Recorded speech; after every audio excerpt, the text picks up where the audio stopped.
No, No, we're good to go. I was just about to start, sorry. So I'm here again with Andrew Harvey. I'm not going to read his bio again. I read his bio in the first No conversation. more bios, no more. Bios. And what we're going to talk about is sacred activism. And I guess the relationship, and I mean, I talk about sacred purpose and have a call to action at the end of Grounded Spirituality. And I feel like we're talking about the same thing. And what I realized in the writing of the book was that if I didn't get this character, Michael, in the dialogues to be more here, then he wasn't going to activate in terms of his particular purpose or his directionality in terms of his activism in this world. That, you know, we talk about activism and we talk about taking action to affect change, but if we're not here, if we're dissociated, fragmented, distracted and overwhelmed, it's very difficult for us to take action, both because we don't have the time and energy, but because we're not actually here to really notice what's happening in the world around us. So I'm interested in your thoughts on, you know, what is it going to take, even within the spiritual community itself, for us to get more truly here so that we can then be prompted to take action to affect change in the world? I think that's the million-dollar question. And I'd just like to ask you to go even deeper than you've gone already, because one of the bits that I love in your book describes your coming into your sacred activist. Yeah. And what you did was to really claim your media power and divorce yourself from the new age business world and start your own wild adventure. Yeah. As a manifesto of freedom. That was your wild, true prayer that came out of it. Mm-hmm. And then something very painful happened to you, which devastated you, which was the death of a friend who had some very extraordinary mystical experiences, but who was absolutely unable to deal with the eruption of the shadow in her and killed herself. Yeah. Now that is really where this great cry of yours for being grounded comes from, isn't it? It comes from that agonized experience of something that rocked your world. Mm-hmm. The experience of where dissociation takes you. It takes you to nihilism and to suicide, and we cannot have that running like a toxic stream in the veins of our culture, because at this moment we need empowerment like oxygen. Right. So let me speak to both those things. So the first piece was that, I mean, when I first wrote Soul Shaping, I didn't know anything about the publishing world, and I didn't want to know anything about the publishing world. I wanted to stay inside of my own process till I felt like I was done. I then went online and found a publisher called Namaste Publishing that had published Power of Now. It was really at that time their only book. And I submitted a query, and their editor, David Ord, wrote back and said, send me the book. So I sent the book. And a few weeks later, I got back an offer to publish, and the book had been cut in half. And apparently the publisher wasn't comfortable publishing it in the form it was in, and so that he felt inspired for a week or two to modify it and shift it and change it, and he sent it back to me. So I sat with that for a few months. I was both delighted, egoically delighted, because I had one publisher, one offer, and knew nothing about this business. And I was entirely agitated and frustrated because I felt like my soul's journey had been cut in half for the purposes of publishing and marketing. And they may well have been right, but I didn't know any of that. So I sat with it for a few months, eventually turned them down, self-published the book, had a homeless guy named Slim selling it on the streets of Toronto. The thing started to move, and then North Atlantic Books picked it up and took the book. Thereafter, I decided that I wasn't sure that I wanted to be published, because I wanted to preserve the integrity of my work without being edited by anybody else's construct or marketing notions, even if they were right. Even if what they would do would sell 500,000 more books, I still didn't want to live like that. I wanted my voice to come through in the way I wanted my voice to come through. I get it. I like that. Yeah. I went through a process. I had a wonderful agent through Waterside, which is also where Eckhart was represented, and we submitted Grounded. I wasn't ready to write Grounded, but I'd written a little bit of a proposal, and went through some interactions with various publishers, and I just didn't like the way any of it felt to me. And, you know, the one didn't offer, the one would have offered. And so I was woken up in the middle of the night by little Missy, my inner Damon. And I hadn't heard from her for a long time because I was in alignment for many years. But now I was falling out of alignment. And the voice in the dream said, stop chasing the industry, stop chasing Oprah, stop trying to get published by the traditional publishers in the spiritual world. Do it all on your own terms. Always do it on your own terms. So then I fired the agent, formed in Realman Press, started to bring my work into the world, got a distributor, New Leaf Distribution, and Ingram picks up the books. And so, you know, it's very easy nowadays to, if you get in the system, to get your books everywhere, as long as you have a little money just to get it going. And thereafter, I have, other than selling the audiobooks to Blackstone, who've been fantastic, I've been doing all of my work on my own terms. I've published you, I published Victoria Erickson, I published Susan Freibert's poetry books, and for me, this is really fundamental to my call to action, that I bring my voice to the world, my very individuated voice to the world on my own terms without being influenced by the publishing construct. So that's a manifesto of freedom, isn't it? It is, absolutely, as you describe it, an indispensable step that everybody has to make in terms of their own nature. If we're going to become truly grounded, we have to stand up in divine pride for the best in ourselves given to us as grace, and witness that with fierce humility and grandeur, really, in the depths of the world, not shy from it. Well, I think, you know, for me, why this is important in terms of the message to others is that I was really focused on the individuation of my voice. It was incredibly important to me to bring my voice through in whatever form it came, without ever knowing if there'd be any economic benefits. I didn't know about that. I didn't think about that. I had a call to write, I couldn't sleep if I didn't write, so I wrote. It was simple for me. Right. For me, I would rather sell 100,000 books lifetime on my terms than 5 million books with my voice being modified. And I know how to modify my voice. I know tons of authors who go to bookstores and they try to figure out what the next cool trend is, and they write a book proposal. They send out 8 or 10 book proposals till they get a deal, and then they write that book. I'm not interested in that. I experienced myself as like a car on a highway that's just driving down the highway, and there were already pre-encoded exit ramps. And I just got to clear the debris, clear all the other traffic, so I can get real clear on what the next thing that's coming through me is, and then get off that exit ramp, do what I'm supposed to do, get back on the highway and move forward. And for me, if I honor that part, and I know you relate to this, and if I honor that particular way of being, not only do I feel deeply gratified on a creative and on a spiritual level, but I also feel as though the impact of my work. So, you know, people often would write me as my pages were growing, and they would say, how are you growing so quickly? And I would say, write things that people resonate with, write things deeply from your heart and soul. People will share them and your page will grow. They didn't want to hear that. They wanted to know how to move on a marketing level. Yes. They wanted the formula, yes. Yeah, they wanted the generic formula, and I don't have a generic formula. So when people accuse me of writing something because it's going to build my page, I don't know what they're talking about. I often write things that I think will never build my page, and often they build my page, but never because I expect that to happen. No. Things were unfolding. Go ahead. That's so exciting, though, isn't it? Because you're really attempting something very hard. You're attempting to be completely authentic to your inmost self in the public web, in the media, out naked. And that is about as exposing a job as you could possibly undertake. Yeah. And it's very exciting because if we can manage an authentic presence like this, then the opportunity for spreading empowering wisdom and joy and hope and grounded sacred action grows exponentially because it starts with the field. Absolutely. But you know, Andrew, the feeling I have about it is, if I'm being true to, when you're being true to your voice, yes, you don't care so much how people receive that. No. If they receive it favorably and you help people, it feels good. You know, I like helping people. But you don't do it for that reason. You do it because there's this voice coming through you that in a very unique and particular way needs to be expressed. Right.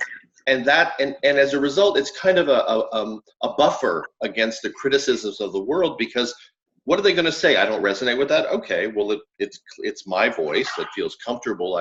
But when you start to get imitative, any moments when I catch myself being a tiny little bit imitative, and then I get criticized, I feel very vulnerable to attack because they're kind of right in a way, because I'm not actually expressing my true voice, right? That's the key, isn't it? But that's the adventure. I don't think you know what your true voice is. It grows as you grow. Yeah. And so many immersions in silence are necessary to discover your true voice. So many throwing aways of the old tricks, so many unlearnings are necessary for the real voice, the voice that's yours and yours alone, God-given, to get out. That voice emerges. And I think that emerging of that voice is absolutely central to what I call sacred activism. Absolutely. Because for me, the emerging of that voice, the grounding of one's whole being in the depths of the sacred body, and the awakening to a need to become a warrior, lover, midwife of a new reality in sacred activism are all three aspects of the same transformation. Got it. Right. Does that make deep sense to you? Because yeah, it makes intuitive sense to me. yes. For me, the connection between so that's the why. So why are you here? You know, what I call sacred purpose, what you might call sacred activism, what Jack Kennedy, when he said happiness. It wouldn't be sacred activism yet. It would be the sacred purpose that might be the foundation for sacred activism. Yeah. Yes. So, but for me, the fundamental issue was, I recognized that there was some intrinsic encoded path in me, what I call sacred purpose, or soul scriptures, or soul shaping, or whatever it is. But I realized that the only way that I could access this embodied, deeply encoded reality in me, what James Hillman called the innate image, was if I did enough work in the emotional debris material, to get clear enough inside of myself as to what the next step on my true path was. If I didn't do that work, if I remained overwhelmed, distracted, overstimulated, disconnected, I had a concept of why I was here, but not a felt experience of it. That's right. So what did it mean? It meant nothing. It's like asking somebody, you had a cousin, I used to say, so what do you think you're here to do? And he goes, well, I think. And I go, no, if you're starting with I think, you're never going to have the answer, because it's always coming from felt experience. It's in the moment of your being. So in writing the book, it was important for me, with the character Michael that I dialogued with, to get him here before we could even begin to talk about why he was here, right? Because the more dissociated somebody is, the more impossible it is for them to know what their purpose is in this lifetime, right? Impossible. Why are inextricably linked. And once you find your sacred purpose, your unfolding sacred purpose, that becomes a portal to presence. So when I'm able to get lost, as you know better than anybody, having written over 30 books, when you're able to get lost and immersed in the writing creative process, that's like a portal to divinity. That actually brings you more into the here.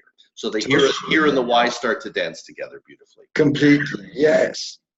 And that is what sacred activism is at its deepest level. It's this radical embodiment individuation process that makes you absolutely real as far as you can be in the depths of your cells, and in the depths of your naked heart, and in the depths of your will, dedicated to becoming a champion of compassion and justice in whatever way is most natural to you, to your unique voice and mission.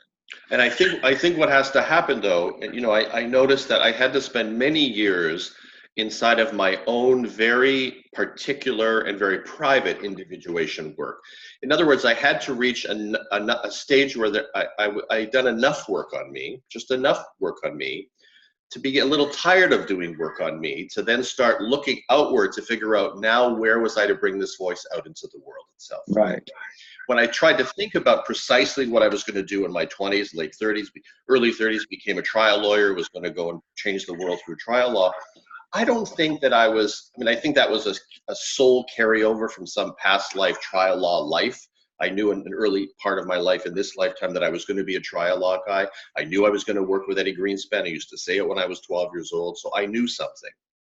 But I also knew that I was going to leave law because I was going to move in another direction, that my soul wanted to go to the next exit. And it wasn't about criminal trial law anymore. It wasn't about being the most successful guy who wins courtroom battles and helping only one person and then another person. It was going to be something with a more collective access point.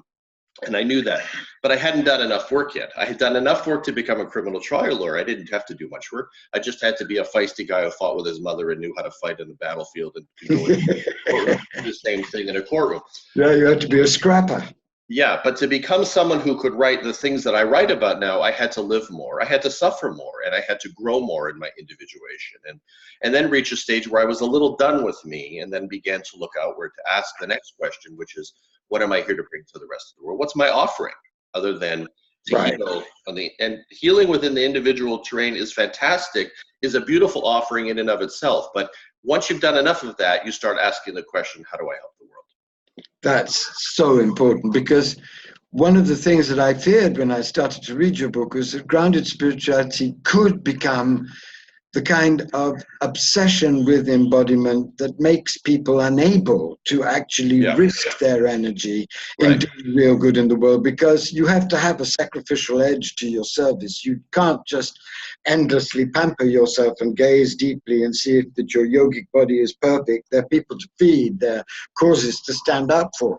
So what I loved about your grounded spirituality was that it was gritty. It was dealing with, at its highest and richest, it was dealing with the traumatic material that actually paralyzes and toxifies us at the deepest levels of our being and makes it impossible for us to turn up in our inhabited lives, because it's so unendurable to face. Yeah. And without that being at the center of a real path, how can there be embodied divine human beings on the earth? Absolutely. So I think it's important to understand that for many people, and not to turn them away from doing the very individually self-centered, healthily self-centered work required to move through the stages of healing and transformation. Right. But not to get stuck there and to forget the relational field altogether. So what changed me, my next shift point, which I wrote about in Uncommon Bond, was a love experience that catapulted me into a whole different experience of unity consciousness, and a whole different experience of the co-creational Jeff that I would not have experienced alone on a meditation cushion or alone in my psychotherapeutic work. You know, I had to, it had to move into the relational field. So by the time, so many years after that, the experience you mentioned, when a friend I connected with on Facebook who really bought into the New Cage stuff and really inspired the term New Cage movement, had fired their therapist, had disconnected. It was of the belief now that their feelings were an illusion, their story wasn't true, they're turning around their story all the time, the trauma wasn't relevant, who they really were was something else outside of that. And then ultimately that stuff came back because the stuff had never really gone anywhere. It was just never been dealt with, never been made conscious, never been related to, never been compassionately cherished. Absolutely, right. Well, when you call it a pain body, like you're talking about a car part, instead of your tender woundedness, like you're talking about something profound and beautiful and real inside of you, those are two very different ways of interfacing with and dialoguing with your materials. So I call it my tender woundedness. You know the paintings of Soutine, the great paintings of... No. He was a phenomenally savage, brilliant modern painter. He lived in Paris, and he painted flayed carcasses and their red gold gashes, boiling wounds. And I think everyone is like that flayed carcass somewhere. And that's what terrifies people. That's why grounded spirituality is revolutionary, because it actually challenges us to face the terror that we have of being so exposed, so vulnerable, so naked, so shattered by what has actually really shattered us, the traumas that we have never faced but are now surfacing, which we have to be able to weather, to cherish, to be patient with, to honor. This is a revolution. This is the feminine revolution. This is the dark feminine calling out to us to come back into this so that we can be with this before it becomes annihilatory, a cosmic Armageddonic experience. Right. So we can get here. Yes. Because if we keep dissociating through the patriarchal construct from the reality of our suffering, we never get here. And if we never get here, we can never ignite our purpose, our passion, or our activism, because we're not our joy. Because unless you're prepared to go through the pain of arriving here, you'll never discover how amazing here actually is. This is nothing less, Jacob says, than the place of God. It's irradiated by presence on every level. But you can't get to that standing up, swaggering around. You can only get to that by being broken by your brokenness, humanly tenderized by your humanity, shattered by what you discover about your shadow and the shadow of everyone else. This is an amazing process, but it's the most terrifying process. And it requires giving people the courage to create a container large enough to contain that massive dissolution, that massive dark night dissolution that has to happen for the real person to emerge.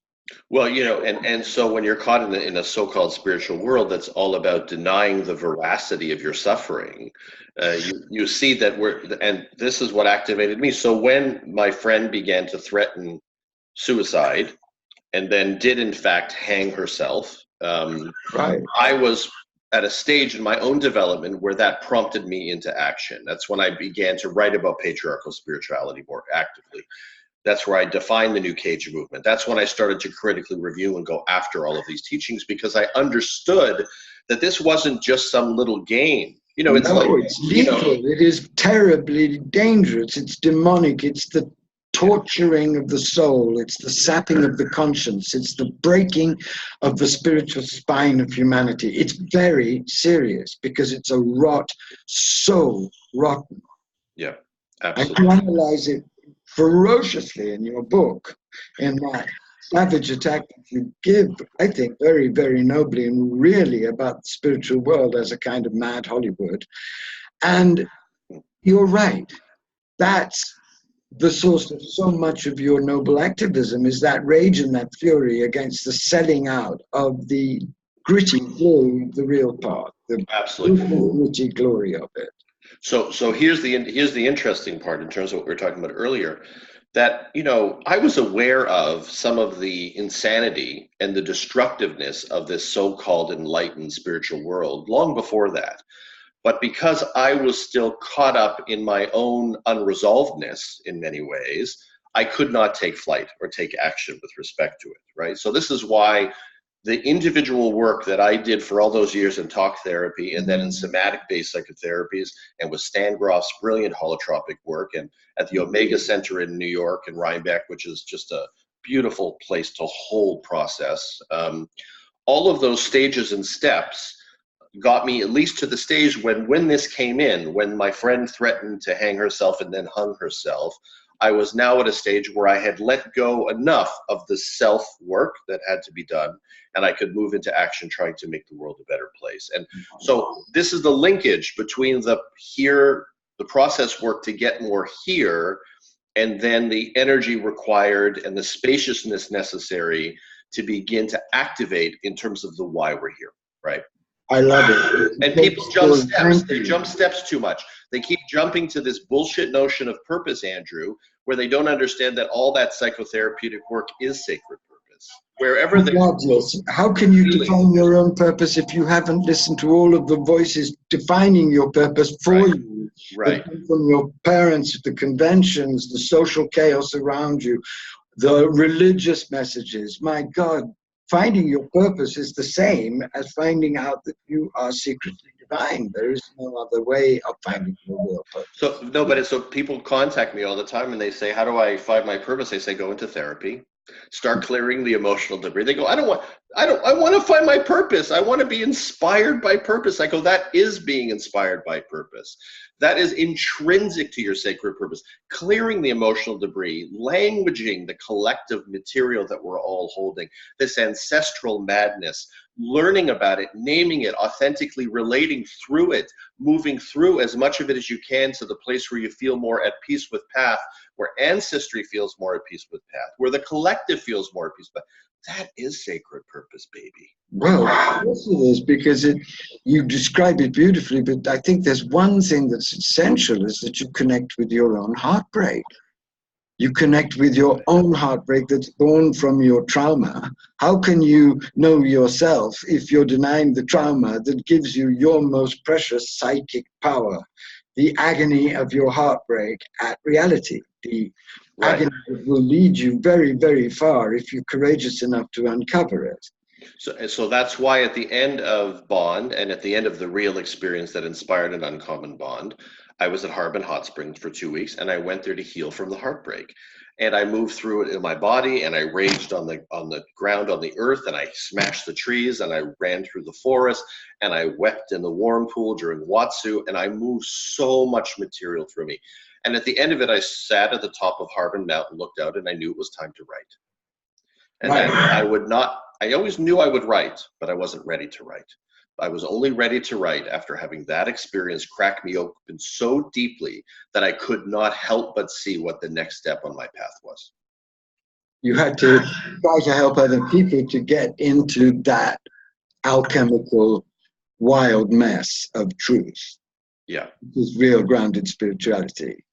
I had to clear enough of the material, the dark material that was in the way, in order to get the clarity and the light that was required to see like a flashlight through. So for me, clearing the debris clears space inside so that you can gain clarity as to what you're here to do in this lifetime. But I also think what it does is it transforms you, it matures you. So my developing and burgeoning capacity to hold an abandonment wound much more deeply with more strength and power than I ever was able to before is connected to my ability to sit inside of a 6-year-long book process and hold that frustrating process to the stage of completion. To me, it was about solidification. Not everything's about healing. Some things about maturation and solidification, because the more solid you become, the more mature you become, the more capable you are of holding the space for everything, the more capable you are of seeing your purpose through to completion. And the more grounded you are in your essential identity. Yeah, and this is something I really want to talk to you about. And I'd love you to take a deep breath, because this is a crucial question for me about your grounded spirituality. And it's a question I would love your deepest answer to.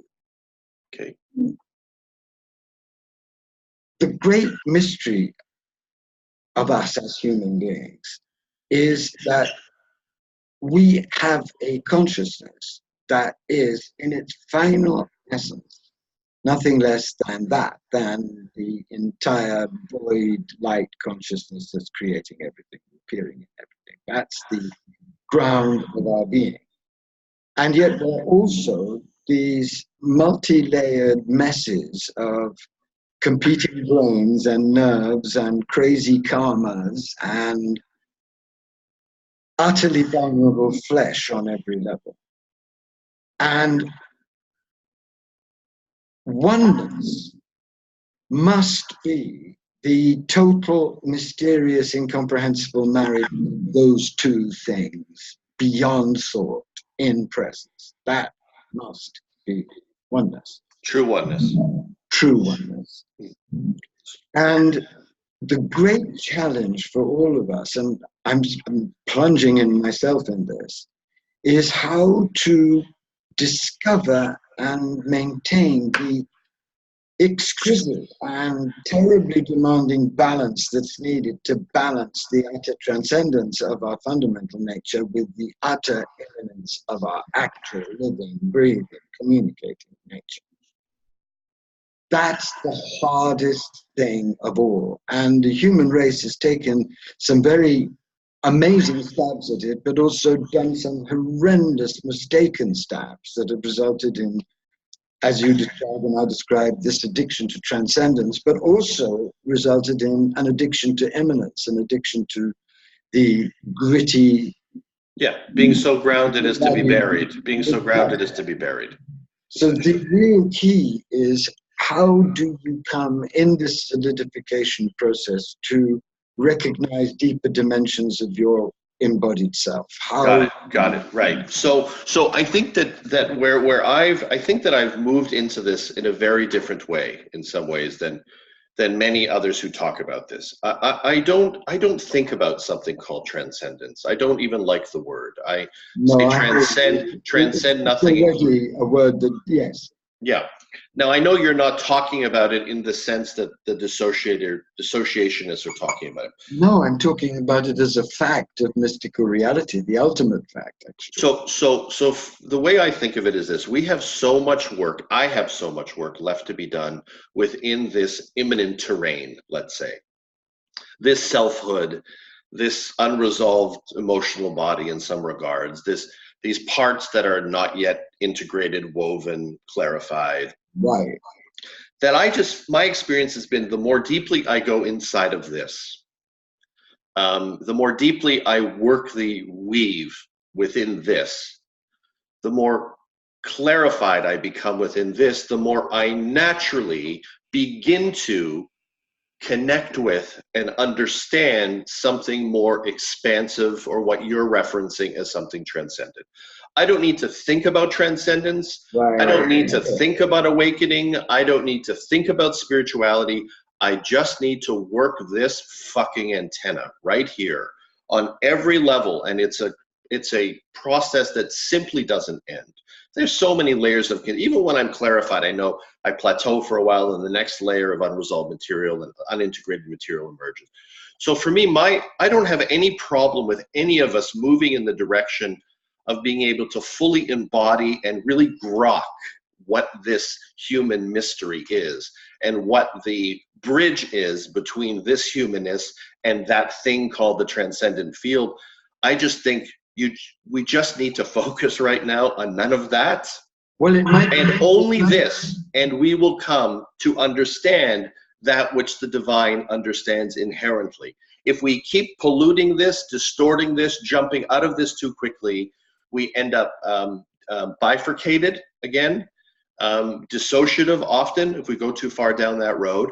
And I don't think we really get a glimpse. So the idea that we are the divine just becomes this kind of floaty spiritual concept that nobody has any fucking idea what anyone's talking about, because nobody's embodying it, for God's sake. So if you talk about the embodiment of the divine, the divinization of humanity, for me, sure, you need to have a more expansive experience than your localized habitual consciousness to understand that there's something worth moving towards that will bring more light and insight and meaning to your world. But I think we need to just get inside of these human stories, these completely dismantled, disparaged, desacralized, and discredited human stories, this bashing of human story, which is why people can murder people, kill people, not think about what they're doing to others, is because there's some nullification of the value of the human story. We need to live in the story, honor the story. Yeah. My booby worked. She fed me the chicken to make me stronger so I could go a little farther generationally than she could go. She knew that. They knew that. They weren't so unconscious. People think all these people aren't conscious and we're conscious. My grandparents were very conscious. When my grandfather said, when God decides it's your nose, he takes you, it's time to go. He understood life and death. He understood he was going to go. My booby understood she needed to make it better for me. And whenever I get away from honoring my story, I feel like I fall away from any possibility of becoming a divinized human. Oh, I love that. I hear you. It's all here. Right. And it's not here like I'm all that. There's nothing narcissistic about it. If you're doing, it's all right here with the manure of the process that you work with. All of us, and it's not only manure. There's glory. There's glory. Yes, absolutely. No, it's glory. It's glory and perfume and strange, fragmented poems. They're all in that. So here's the deal, Andrew. So when I've knocked on more doors selling product than anybody in North America in the last 35 years. I sold windows, winter, night, days, night, midnight, everywhere, forever. And I was doing it up to 2 years ago. Even after I wrote An Uncommon Bond, I was still knocking on doors. And people said, well, you don't have to. You don't need the money. And I said, I like it. I need it. I miss it. It's all part of this for me. Yes. So if I jumped out and went to Bali and lived on $2,000 a month and online earnings and whatever and just floated around her like that, I knew within myself I would on one level feel a little bit less burdened, but on another level, I would not be here anymore, because I knew that knocking on those doors, that story of building it and moving towards it, one step, one door, one foot step after another, was fundamental to my building an internal foundation that would lead me to the place where I was capable of holding the bridge between immanence and transcendence in a way that was solid, resolved, and working. Right. And I knew that. And organic, in fact. And Growing it just organically. means that I'm fucking solid. You know, I mean, say what you want about me, but I'm fucking solid. And, you know, I know a lot of people who are seemingly way more conscious than me that, you know, the moment anything terribly uncomfortable comes in, they are out of there in 5 seconds. And I can sit inside of that for 25 years. You throw me in a room of torment with 100 other people, I will be the last one standing, because I knocked on those doors for 30 years and I know about that. And for me, it was deeply connected to my ability to rise to this stage in my own expressive landscape. You must follow that. You have to. And it's really important what you're saying. It's a tremendously exciting vision. It's very inspiring to all of us, and I include myself, because I think what has amazed me about the path I've taken, this evolutionary path, is how the experience of the shadow keeps growing and keeps growing more and more intensely and wildly and widely. Once those gates open, you don't get out of them. You just have a completely overwhelming, exciting, thrilling, terrible, amazing experience of everything that you can't anymore deny about yourself, the world, reality, sexuality, dying, everything. And this is so humbling, but it's so thrilling too, because as you speak of the way in which being crushed and challenged by all the shadows that are inside you and all the deep experience of chaos and love and passion that real embodiment brings, as you describe that process, that's the crushing process I'm going through that is making me, despite myself, much more vulnerable, much gentler, much more loving, much more able to truly treat myself with compassion, and much more joyful. And when you say that there's no divinization without this dissolution into this presence right now, you're right. Well, Andrew, you've done it. You've done it. I mean, listen, you're characterized and have self-characterized as a mystic. There are many people who call themselves mystics. They don't call out the ungrounded spiritual world. They're part of it. You do. Why? What's the difference? The difference is, and you'll correct me if I'm wrong, you have worked deeply within your humanness, therapeutically, in your own process work. You have worked through your mother wound. You have worked through all of that material, that you have taken seriously the story of Andrew Harvey. You're still called Andrew Harvey. You haven't named yourself into something else. Well, that says a lot, Andrew. I mean, right? Oh God, I wouldn't want that. It's been taking me years to be Andrew Harvey. I'm going to stick with Right. Andrew It's all you can do to be Andrew Harvey. It's all I can do to be Jeff Brown. That's all I can do. What could be more divine than that, for God's sake? I hope so. That's what I'm banking on. I hear you so much, because I think it comes down to friendship. I think one of the deepest and profoundest aspects of grounded spirituality is what the Sufis call friendship, real friendship, between two people who love and honor and respect each other and adore being with each other and celebrating the madness of reality together. This is such an important truth, and it's been so neglected in our time. How many people just hang out with their semi-illumined buddies to buddy up and express joy at trying to make some sense of this? Yeah. That's very important for the future too, isn't it? That would detonate the ashrams, because they're such boring places. People aren't communicating heart to heart, body to body, mind to mind, sensually, erotically, sweetly, mystically, all together. That's the new communication. Absolutely. And that's grounded, that's tantric. This has to be the new humanity. Otherwise, why would we go through what we're going to go through to preserve it? Why would we want to preserve this neurotic? Yeah, what are we preserving this for? Right, hold on. I'm going to show Grounded Spirituality, but there's a quote in Grounded from I had it in one of the earlier books. We're not just here together to keep each other company. We're here together to show each other God. And I just think that's it. The portal is each other, right? And that's what you're talking about. And it's not just about profound love experiences. It is about, on the most basic level, just human friendship and connection, and in a real sustained and real seen way, where I really get to know you over time. You get to know me over time. The particular individuated face of divinity that each of us shows and shares. And each of us has in our intimate life. I mean, recognizing that is such an amazing threshold. When you're in bed with the woman you love, you're in bed with the universe, and you know that. Mhm. And she is a direct door into divine feminine rapture for you.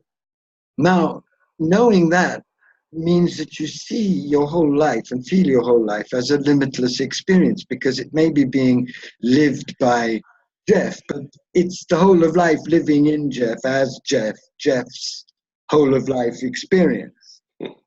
And that is a phenomenal breakthrough that I wish absolutely everyone could have, because if they have it, then they realize that it's not what you do that matters as much as the quality of ecstatic present being that you bring to each of the actions that your whole being takes. But to reach the stage where any of us can hold that, myself included, we have to continue to do deeper and deeper levels of work. I mean, we have to do the work Trump doesn't do. I mean, Trump's a coward. He doesn't do the deep work. And we understand the temptations of not doing the deep work, because we can live in this superficial, distracted landscape, materialistic landscape, and move in that direction.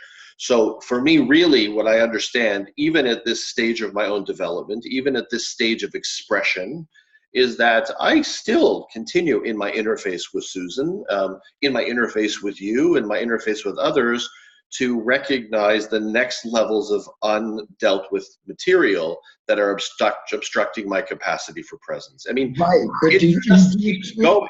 Yeah, I hear you, and I love your honesty, but I think my experience of you is that you do both at the same time. You can open to the limitless possibility and watch your own resistance. You can chew gum and walk at the same time. Mm.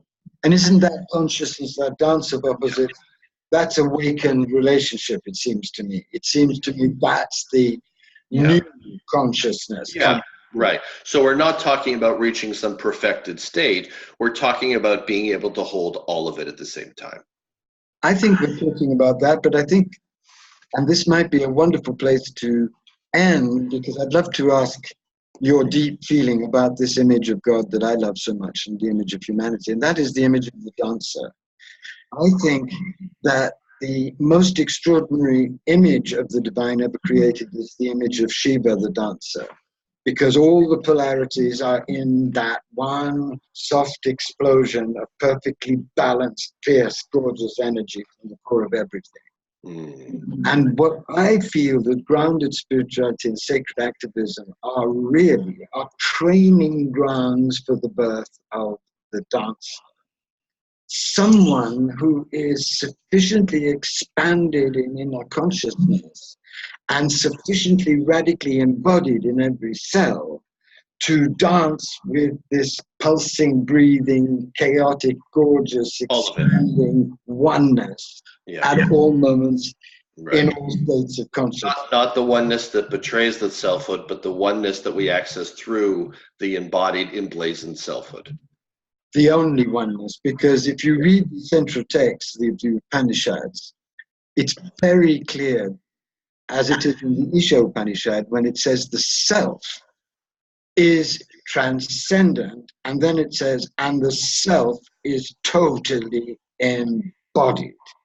So there is no self without Jeff and Andrew, because that's the mask that the self is wearing out of sheer delight to experience another aspect of itself. And how amazing that game is, because there's nowhere to go out or in, because out and in are doing their quark neutrino quantum dance at every millisecond.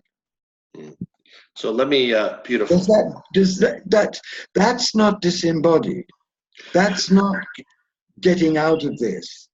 But it does demand what you so beautifully always say, and I love you for this, that as soon as you get into that state, you have also to recognize all the resistances to that state that are part of the dark material of your trauma. In fact, as I do for myself to go towards this state, I've experienced at deeper and deeper levels my own sex hatred, body hatred, the introverted horror of myself that my mother's madness created. Those levels don't really go away. I don't feel you master them. I feel that you explore ever subtler aspects of that karmic web, and it becomes more and more conscious in ways that enable you to be more and more compassionate with yourself and others. Yeah, I don't think it all goes away, but I think the interface changes if you do deeper and deeper layers of work. So let me close this out on a quote, a timely quote from Grounded Spirituality that I think is the right point of ending. Do it, buddy, do it. Okay. I am tired of hearing what God is from head-tripping men. I am tired of hearing what God is from isolationists on a spiritual quest. I am tired of hearing what God is from lovers of detachment. I want to hear about a juicy God, a creative God, a relational God, a God that arises when we jump into life and stop playing it safe, watching it from afar like a passing train. Yes. It's time for the dancers to tell us what God is. It's time for the artists to tell us what God is. It's time for the lovers to tell us what God is. We're not here to watch God from afar. We're here to live God from the inside out. Thank you, Andrew, for your time today. It's fantastic.